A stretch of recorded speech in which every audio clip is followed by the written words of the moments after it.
public hospital in Montreal. And they also were the first brewery to pay its employees as well as introduce the bottle deposit. Basically, before Molson decided to pay its employees, people were brewing beer just for the passion of it and for the free product. After Molson started paying their employees, then it started to be the catalyst for other breweries paying.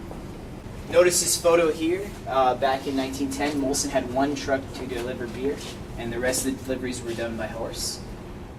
Once again, as I mentioned before, Molson merged with Coors Brewing in 2005, and they created the 5th largest brewery in the world.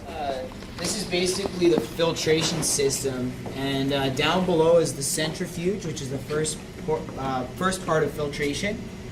Above, notice the pipes. Those are all dedicated to a different process in the beer making. So contrary to craft brew, where you sterilize the lines each time you want to do something, these are all committed to a specific process, so you don't have to be as strict about each process being sterilized every time to move on to another one. On the right, notice that red light. Everything's automated here at the brewery to increase efficiency. However, it's monitored by people and brewmasters. So if that red light goes off, it signifies that something's a little off, and the brewmaster will rush in and adjust anything that needs to be adjusted. Right here is the egg. It's a perfect example of refurbished vintage brewing equipment. And the way this was used back in the day is brewers would store the coveted yeast strain, which is 217 years old. It's the oldest one in North America. And they would actually manually spin this device to activate the yeast. So it's a perfect example of old brewing equipment. That's really cool. Yeah, it's awesome. Yeah, I love seeing it. They would store the yeast strain at about negative 80 degrees Celsius to keep it intact. It's they still use the same yeast strain, and if they lose that, then they lose the whole basis for the recipe. So it's really important. So basically, what happens in the beer making process is you start off with your malted barley making its way up that blue tube express. Once that malt has made its way up here, it gets put into the mash tun. It's mixed with boiling water, and it creates this sugary solution called wort. Once the wort's created, it makes its way into the lauter tun, where it's filtered through a sieve-like bottom. You have a couple of types of hops. You have your aromatic hops and your bitter hops. You want to add your bitter ones towards the beginning because they take a little while longer to fully mature in the brew and come out.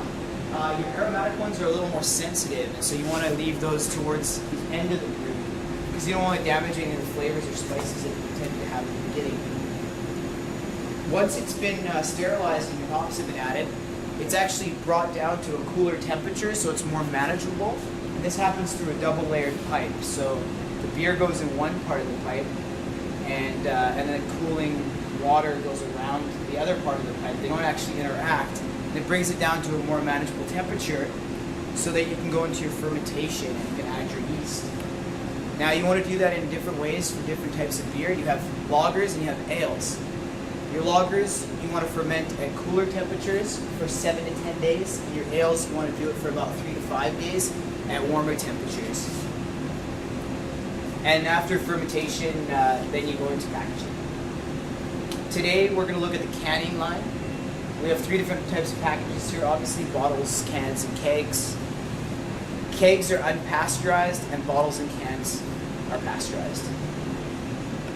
And so when the original ones, did they just open them like with a can opener and then drink them, or? Yeah, so the original ones, you would pop it. You apparently pop a hole. I've never drank one, unfortunately, but you pop a hole, a small hole on one side, and then you pop the bigger hole on the other side. With like, it just makes that indent. It's the original vented can. Exactly, yeah, the original vented can. Before the dawn of time. I heard Egyptians were doing it with their beers. 90% of the beer created here at the brewery is actually consumed in British Columbia, so we're big beer drinkers. And it fills 210,000 cans every 2 hours, so it's really quick. It's all based on demand. They can do anywhere from 5 to 7 different types of beer in here on any given day. It just depends on how much is ordered. Or there's a full bottling facility here, and that actually fills the bottles at about 1,800 cans per minute. It's a little bit faster. It's more dangerous with all the glass and Actually, the way it's done, the way it's filled, it goes at such a speed that every 12 seconds a bottle will explode. And so it sounds like a gunshot going off.